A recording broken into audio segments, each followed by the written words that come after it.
Çfarë gatimesh ka në Gjinar në Elbasan? Jam 1200 metra lartësi, bujtin fantastike, me zjarrin e ndezur. Do më thuash tani çfarë ke gatuar?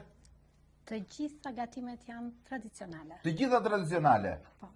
Këtu kemi radhiqet, sallatën, Pafshatit. turshit që bëhen vetë. Ky është perl. Byreku me ros. Byreku me ros. Byreku është dhe marra brenda i shtruar. Edhe marra duket i kanë dalë arrat sipër, jo më brenda. Kjo është mesorja. Po, mesorja madhe. Me 3 lloje djatra zonës, 2 reçelra, të gjithë llojet e salcave. Ky ishte Fiorentini vendit. Kjo është pasaj fërgesa, ti e di më pa i çik fërges, nuk quhet asgjë. Ky është Kalastreni. Më e famshme është këtu.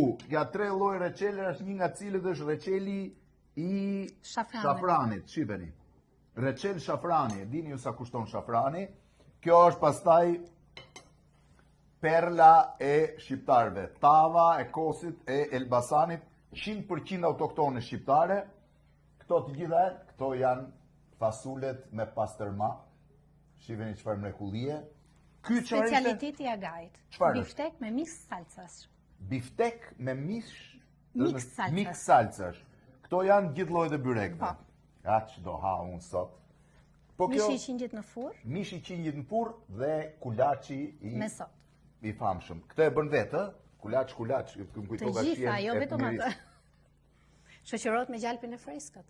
Po, unë po ngra dhe këtë gjalpin, pastaj bie më sa më byrekun dhe fasulet. Në Gjinar, në një vend fantastik, mjafton që të dali pak kamera këtu në dritare dhe të shihni se çfarë pamje spektakolare që ka. Nga Gjinari, kulinari tipike shqiptare.